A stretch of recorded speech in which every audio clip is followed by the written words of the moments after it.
Hi guys, welcome to my new YouTube channel, and I go by the name of Terry, aka Oluchi Productions, and I'm here to talk about different tips of how to unlock that cinematic feel.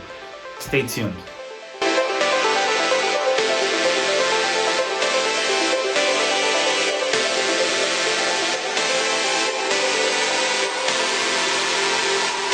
So before I go in, I just want you to subscribe to my YouTube channel, smash that like button, and let's keep this video rolling.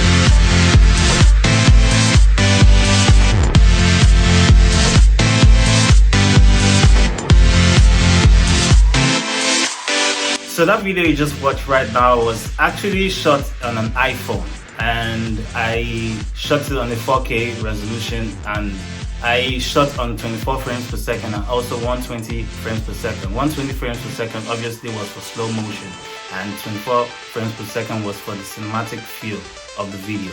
So I'm going to be talking more and giving you a breakdown on how I came about the concept of this video. This is like a flashback, flashback, flashback.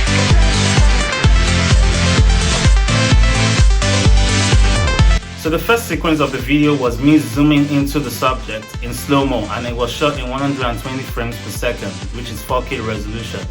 I mean, everybody uses any kind of resolution. There is 1080p, there is 3K, there is 2K, there's 720p, but I chose 4K because I wanted to bring out more details in my subject. For the lighting effect, I just used one softbox to light up my subject, and every other light was turned off in the room, and it gave it more cinematic feel because I wanted you all to be in the mood of the subject and be in the mood of the cinematic feel of what I'm trying to produce.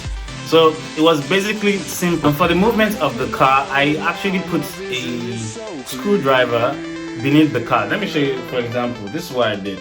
Yeah, as you can see, I glued the car or the subject with the masking tape. Whichever way you call it. The masking tape with a screwdriver, and this is how I got the car to move. And the tires moved by itself, but you still need to use your manpower to actually push it to move forward or to move any direction that you want it to be. So this is exactly how I did it. And also, I use a transparent glass to actually project the subject on it to give it more cinematic feel. And you just make use of what you have around you. It's not anything serious or anything difficult for you to do. So this transparent glass was a good thing for me, and it really came in handy. Moving on to the next sequence, I shot the sequence in 24 frames per second, which is 4K, and you can see there was a smoke flashing through the subject, and that was the help of my wife's deodorant. I just sprayed through because I didn't have any smoke bomb to work with, so I just worked with what I have. And at that time I was doing it quietly because she was still sleeping, and I didn't want her to wake up to catch me using her spray deodorant. Well, I've been finished. But anyway, it helped and it came in handy. So every other thing was done in post-production, like my video editing app I used, which was Filmora 9, and my transitions and my color grading. And also it was easy for me because I used a third-party app which is called Filmic Pro. Filmic Pro gave me my full control of my manual settings, and I was able to control my white balance, my saturation, my exposure, and all. And actually made my video look nice. I actually used it on a night mode, and it was pretty good and easy.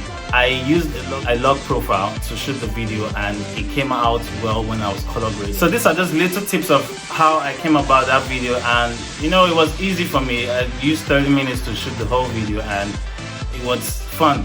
I enjoyed myself. So I advise you all to go out there and just shoot anything, just keep on shooting. Like, I know you're going to do best when you're holding the camera, and it doesn't matter which kind of camera you're using, whether it's a DSLR, whether it's a cinematic camera, Blackmagic, Red, your phone, whichever way. It's just you using it and how best you can use the camera, and that's it. Your video is going to come out well. So I advise you all to just go out there, keep on shooting, like, have fun, enjoy yourself. And don't forget, if you're shooting in 4K 24 frames per second, your output should also be in 4K 24 frames per second. Always do that. Don't export it in any other frame rate. So if it's 24 frames per second, release it and export it in 24 frames per second, 4K. So that's how you're going to get your cinematic feel, and it's going to give you a smooth feel, so you can play back anywhere. One thing you should know, it doesn't matter the kind of resolution you shoot your videos in. It doesn't matter if it's 4K, it doesn't matter if it's 3K, 2K, 1080p, 720p. It's all what you can do with the video. I actually used 4K because I wanted to bring out the details in my subject, and it would pretty work for me. Anything can work I would have decided to shoot in 1080p, but I decided to shoot in 4K. But it's no problem if you shoot in 10K, 3K or 2K. That's your own feel. It depends on you. And another very important aspect of creating a cinematic video is your soundtrack and your sound effect. Those are the two major parties that play a big role in your video, and your soundtrack should be similar and also have the same feeling and mood of what you're producing as a video producer or a cinematographer. So your sound effects, your soundtrack should be on point. Everything has to be on time.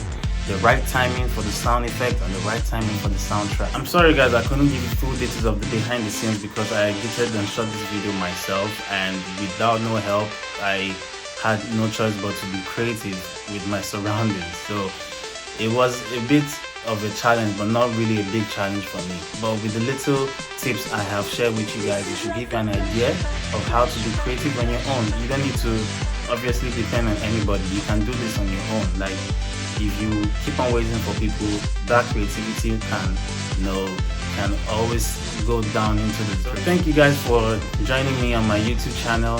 Thank you. I really appreciate the support. I really thank you for the ones that viewed, like, subscribe to my channel. I mean, I have more content and more creativity to show you guys. I mean, everybody is creative. Everybody can be a superstar anywhere, but what we have, the little that we have to share, I mean, it's something. It can play a very big impact in your life or in our lives. So thank you all for watching my YouTube channel, and with that being said, I'll meet you guys in the next video. Peace out. If I could change my state of mind, then I would disappear.